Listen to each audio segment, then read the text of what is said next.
Imagine the house you grew up in crowning your sister with a luxury car while handing you a piggy bank. That was my life. I left with nothing but a suitcase and a single promise. I would never let someone else decide my worth again. This is how I reclaimed my life. If you've ever been betrayed by someone you trusted, this story's for you. Hit like, subscribe, and let's dive into how I turned heartbreak into poetic justice. My name is Mara Bennett, and I used to be the family's invisible ledger. The Bennett house on Maple Avenue always looked perfect in photos. Manicured hedges, a porch swing, and holiday lights that looked like a scene from a catalog. But inside, the books were different. My parents printed the perfect story, while the real accounting happened in whispers, and favors written in pen and omission. They loved the image of generosity, just not for everyone. My sister Tessa was the kind of child who arrived in the world with the fanfare my parents had paid for. Talent shows, model calls, scholarship art residencies in Europe.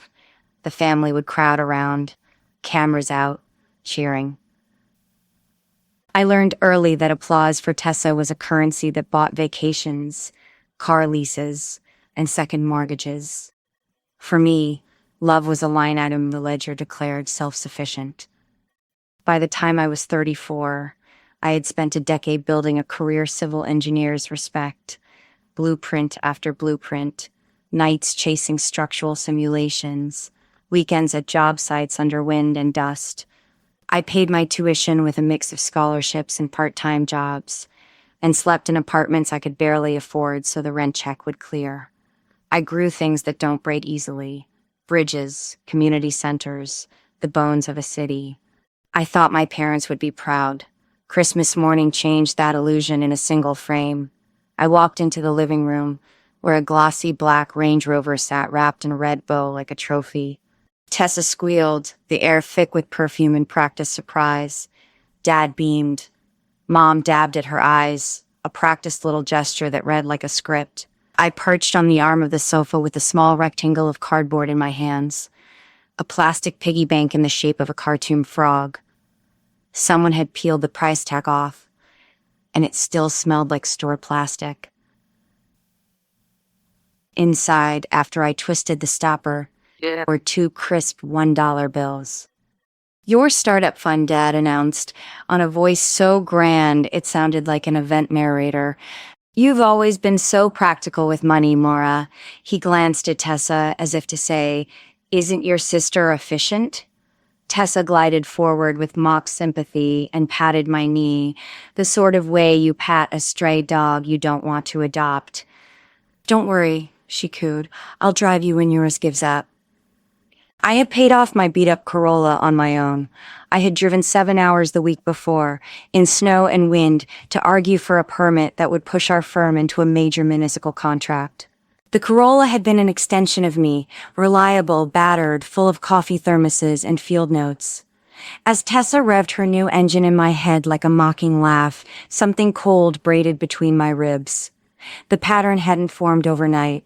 There were 1,000 tiny injustices that stacked into a pile heavy enough to knock me down. Invitations that avoided my name, college funds redirected, vacations that excluded me because it was good for Tessa's networking. When I tried to speak up once, a trembling, hopeful attempt to explain that I too needed help, my father said, "You've always managed," meaning, "You don't need us." That night I lay awake under the roof of my childhood home, the halls creaking with the weight of the morning spectacle. The house smelled like citrus and pine and something else, the smell of a calculation completed. My stomach knotted and I felt very small inside a house that used to be big enough for me. The next morning at 3 a.m. I packed a single suitcase, field gloves, my old moleskin notebook, a dog-eared copy of my engineering license, and a small wooden box with my first project award inside. I left a short note on the kitchen counter and slid the house key under the football-shaped welcome mat, symbolic, I guess, as if I'd ever been one to come back expecting anything. Driving south on Highway 5 in a Corolla whose heater coughed like an old man, the city lights dissolving into the overnight dark, I felt a silence that was not empty but clean. My phone buzzed, my mother's name, then a text about the electric bill at the cabin they used for family photo shoots. I let it go to voicemail. The heaviness in my chest was not grief as much as recognition. I had been cataloged into a role that paid out crumbs, celebrated other people's glories, and called it love. San Francisco happened because of an invite from an old college friend, Priya, who moved there and wanted an engineer who could read the bones of a city. She'd called without pretense. "Come stay," she said. "You don't have to explain." For the first week and weeks, I let someone else make coffee and ask where I needed to be. My sleep finally loosened its knots. A month in, I sent an email to the regional office of the firm I'd been aiming for, not as a plea, but a declaration. Subject line, transfer request. I pressed send, and for the first time felt the click of a thing that mattered. They wrote back in 42 minutes, "Welcome aboard. No strings, no family favors, just recognition for skills and time I had paid for with sweat." But the past can be a persistent animal. My phone filled with missed calls and then voicemails that moved from concern to thin, weaponized guilt. "You left without a conversation," my mother said on one.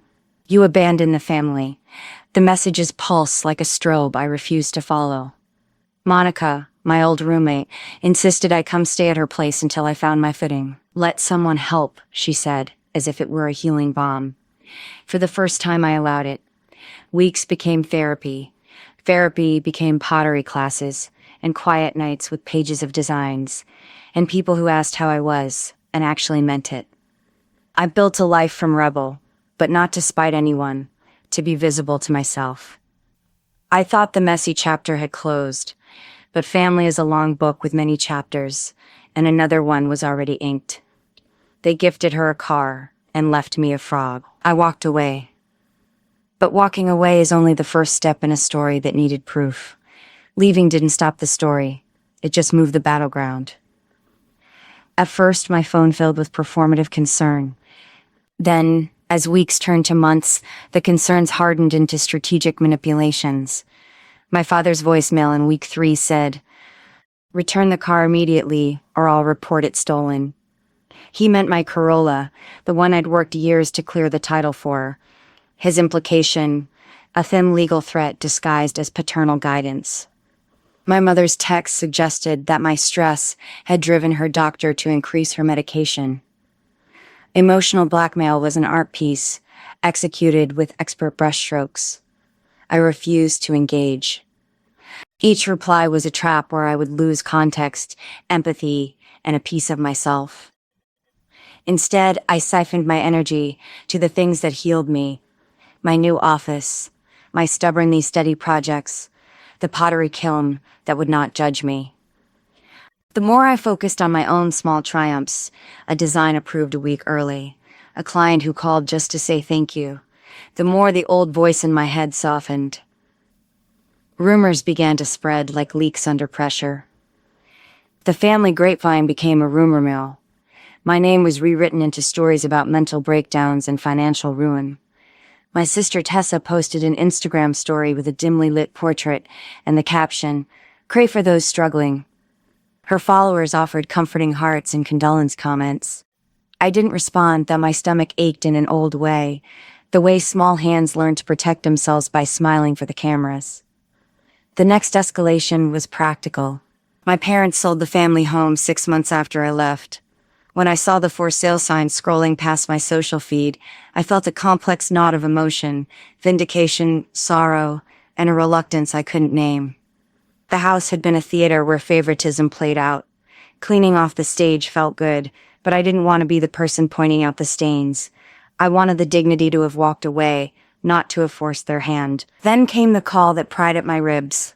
My sister had been hit by a sudden financial collapse. The Range Rover was repossessed, the Europe fund dry, client checks bouncing. Videos of Tessa talking about panic and not knowing how to adult surfaced, performed more than felt. Sympathy poured in. At my door, relatives who once brushed past me in crowded holiday rooms now turned their heads in my direction, asking if I would help with payments, with advice, with the same maternal things once unavailable to me. I had always been the fixer, old patterns whispered in my ear. But this was a test, Would I allow my rescue to be used to continue a story where I was the only one to shoulder burden while others were protected? The answer surprised me. No. Instead, I did small, practical things that kept distance. I helped Tessa draft a budget but refused to co-sign loans. I offered to help her find a local accounting course, but I refused to bail her out of debts created by the same entitlement that had bankrolled her Range Rover. Boundaries tasted like cold metal at first. Then they tasted like freedom. As the drama rolled on like a low tide, my sister's influence in the family shrank, and with it came a new weapon: revisionist history. Photos began to appear on family group chats where I looked younger, smaller, nearer to the edge of frames. The old messages resurfaced: "You'll be fine, you don't need help," which my parents framed as wisdom. My parents' defense had become a pattern: intention over impact. "We always meant well," they said, "but meaning doesn't replace a mortgage or finance a school year on its own." I started compiling my own evidence. It felt strange, methodical, almost cold, to collect bank statements and dated photos, but facts are luminous things when memory is fog. I scanned old birthday receipts, letters from teachers, and my financial aid documents. I printed them and placed them in an envelope labeled Family History. Putting pen to paper was a strange closure. It wasn't about revenge. It was about reality. At work, my career blossomed in ways I had always hoped. Promotions, recognition, clients who said my structural solutions made their bones sing. My laptop became a ledger of wins, not a diary of wounds. Still, the emotional escalation at home required a climax. That moment came in the form of an invitation: Tessa's engagement party. She was getting married in 9 months, and the family wanted me there, proper, grateful, and publicly supportive. The invitation was written as if the story could be tidy: "We'd love you to be there." Underneath the cursive, the expectation hummed: "Be small, be grateful, be silent." Inside me, something hard and new built like a dam. I wanted to show up not as the girl who takes lesser gifts, but as someone who had learned the cost of silence. I decided to go, not as a reconciliation, but as a reckoning. I'd left with a piggy bank, but I'd secretly started collecting proof. The engagement party would be the moment everything either blew open or stayed buried. Planning revenge is a misnomer. I wasn't out for blood. I wanted boundaries and a record so clear it couldn't be gaslit away. I wanted to change the family narrative into one that required them to see the consequences of their choices. First, I constructed a strategy. Call it a personal audit. Step 1, documentation. I combed the old shoeboxes, found canceled checks, old letters, and pictures where my sister's winnings were photographed with my work behind them, invisible. Step 2, professional corroboration. I reached out to an old mentor at the university who still kept bewildering warmth in her inbox. She read my submission, then offered to write a statement on the record about the scholarships and why mine had been tied to an assumed self-sufficiency. Her words were careful and clinical, and perhaps for the first time validating. Next, I created an exit strategy for the party. I would attend wearing a tailored suit, a quiet armor. I would bring the documentation in a folder labeled lightly "Family Memories," and I would not shout. I would sit, I would listen, and if the old patterns resurfaced unaltered, I would do a single, simple thing. I would present the evidence and the request for change. Therapy or boundaries, not apologies, performative or hollow. I rehearsed in the mirror. The language had to be concise. I will consider reconciling if the family agrees to therapy and respects my financial boundaries. No pleading, no catalog of hurt, a condition, like a professional drawing a crash plan. My friend Monica called it clear, achievable terms. I liked that. It felt adult. There was also the quieter work of dismantling the weaponization of my own empathy. For years, I'd equated help with worth. Therapy taught me the difference. Helping when asked is generosity, bailing out entitlement is enabler's fuel. So I set limits. I started a small savings account in my name and labeled it boundaries. It was symbolic and practical, a soft fortress. Then the last piece, compassion with distance. I prepped a script for potential manipulations, what my father might say, we didn't have the money then, and what my mother might do. We just wanted to give both girls what they needed. But I prepared questions that would disarm false apologies and force specifics. When someone says we meant well, a good reply is, what exactly did you do to make me feel supported? It's precise.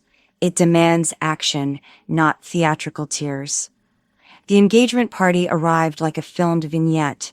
The hotel ballroom smelled of lilies and expensive napkins. Tessa shimmered in a dress that had once been my dream when I was a teenager sketching dresses for fun.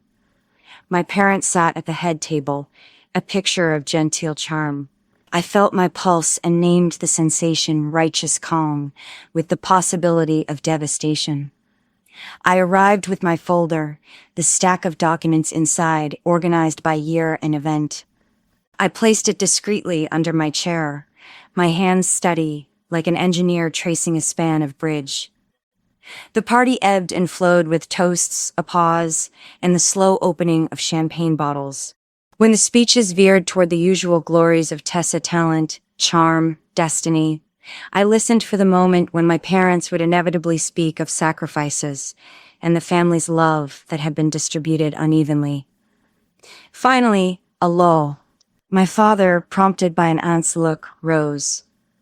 His speech was a cultivated thing, fatherly humor, a toast to love, and the single sentence that sent a current through me. We've always tried to do what's best for both our girls. I felt the room tilt inward on me, a physical sensation like the crack of a glacier. That was my cue. I stepped forward. The click of my heels on the ballroom floor sounded small and large all at once. I took the microphone offered with the courteous confusion you give an unexpected speaker. I spoke without drama, measured as a public hearing. Tessa, I began. The room shifted, curious, indulgent. I am proud of you. Tonight, I want to celebrate you, but I also want to ask for a small change in how we talk about family decisions. I let that sit like a hammer waiting to fall. For years, I've been cataloging what happened to me. Scholarships diverted, vacations planned without discussion, and favors doled out unevenly. I brought a folder with examples, not to shame anyone, but to show what patterns look like. I would like us to consider family therapy. And I want us to agree that financial gifts are transparent and not secreted in ways that make some children invisible. A hush followed that was thick and impossible to mistake. Eyes moved like a slow wave. My father's jaw tightened, a visible mechanical thing. The family's reaction was predictable and instructive. Some cousins looked scandalized, some nodded sympathetically, and Aunt whispered, "Not here," like etiquette was a catch-all for men's misdeeds. Tessa's face drained of color, and she whispered something to my mother. The pressure in the room hummed. My father blustered first. "We never meant to hurt you, Mara. Your mother and I did our best." His voice had the same mechanical warmth as before, practiced and defensive. I opened the folder and set it on the podium between us like a map. I flipped to the page with the canceled checks and college fund transfers, laid them out in front of everyone. The documents gleamed with the mundane honesty of paper. The truth is boring and thus devastating. Intent doesn't erase impact, I said quietly. We can name it as a mistake together, or we can ignore it and let the same patterns continue. I'm asking for two things: family therapy and respect for the boundaries I set emotionally and financially. A family friend, the one who loved to smooth over things with quotes about forgiveness, waved a hand and said, "Can't this wait?" He meant, can you maintain the illusion of family peace so we don't have to look bad in public? I shook my head. "No," I said, "it can't wait. This is ongoing harm." Tessa, pushed into a rare vulnerability by the collapsing props around her, said, "I didn't know." The words were honest, or a perfect performance. Either way, my next step was simple. Then let's learn together. I set the conditions clearly: therapy and transparent gifts going forward. That was it. An adult ask. For 10 minutes, the room spilled with scrambling countermoves, denials, a suggestion for private conversations later, an aunt who offered to mediate. The old machine tried to spin, but the papers resiliently sat like a block of proof. The guests had already begun to whisper. The spectacle had shifted. I left the party that night with the feeling of a job completed. Not revenge, exactly. Rectification. I'd built a bridge of proof and thrown the rope across. They could choose to climb it or watch it hang there. The papers were on the podium. The family's silence stretched. Either they would change or they would keep performing the same cruelties. I'd given them a choice. The fallout was not cinematic in the way gossip hoped. It was patient and regulatory, like concrete curing. At first there was backlash. My father called me ungrateful in a voice that tried to hide the panic beneath. He demanded I remove the documents. I declined. My mother accused me of public humiliation. My sister wept, and then tried to call me privately, fear and shame intertwining, a messy sibling cocktail. The family group chat filled with a storm of opinions, prayers, and a few relatives who asked quietly what they could do to help. But an unexpected thing happened. A few people reached out privately, not to scold, but to listen. Cousin Michael admitted he'd long felt the imbalance but had lacked words to say it. An aunt confessed that money had always made her uncomfortable, that they all had been caught in a pattern they'd never named. The papers weren't just static proof. They were a mirror that finally reflected a reality some had been afraid to see. The immediate practical effect was slower and steadier. My parents agreed, haltingly, then with greater intent to see a family therapist. My father's arrogance cracked when he sat in a neutral room and heard an objective person ask him, "Why did you prioritize expenditure on one child over another?" He didn't have a pat answer. Their defenses, like old mortar, slowly loosened. Tessa's initial fury gave way to awkward gratitude. We arranged boundaries. I would not be expected to underwrite luxuries, and any future family gifts or educational promises would be transparently discussed. It was modest. It was adult. It was, in its way, revolutionary in a household steeped in coercive generosity. At work, my career trajectory continued its steady ascent. The folder on my bookshelf became not a weapon, but a record of self-respect. I framed the first page, a reminder that evidence, not emotion, was a shield that kept you from repeating old habits. My pottery collection gathered dust and praise in equal measure. People commented on how my hands were both practical and creative. I liked that duality, the engineer who could make something both useful and beautiful. But the part that most people expect, a sweeping apology, a full-throated family reunion montage, didn't arrive like a movie beat. Change is slow. Our family's reconciliation looked like therapy appointments, spaced over months, and small, awkward dinners where honest talk was the menu. My parents stopped buying lavish gifts without asking. My father, humbler in his movements, started to volunteer at the local community center. It humbled him in the way work often humbles. My mother took medication, but also learned how to sit with discomfort without weaponizing it into guilt. Small acts, but real. And Tessa, she eventually found a steadier path. Money management classes, a restructured business plan, and the humiliating but character-building experience of supporting herself. Her Instagram feed traded manufactured glamour for real snapshots of her studio and sketches. Once, months later, she brought me a small clay ornament she'd made in my pottery class. It was uneven, charming, and earnest. I accepted it without rescuing her, and for both of us, that was progress. On a quieter note, life changed in ways that mattered to me in the Mary. My friend Elliot, a softly pragmatic environmental engineer who loved deadlines and bad coffee, became part of my life. Not a savior, a partner. We cooked meals and compared notes on reinforced concrete. He taught me how to accept offers of help without shrinking. The piggy bank that had once been a symbol of my parents' slight now sat on my mantel, filled with $2 bills I'd been collecting, one for every week I'd been rebuilding my life. It looked to me now like a ledger of survival. At my cousin Vanessa's wedding, the very place where my confrontation had once threatened to blow up tradition, I went back not as a wounded child, but as a woman who'd set terms and kept them. The family auditorium had shifted. The seating chart had me placed between my parents, yes, but the conversation was different. They'd accepted, painfully and imperfectly, a new contract that love without respect was not love at all.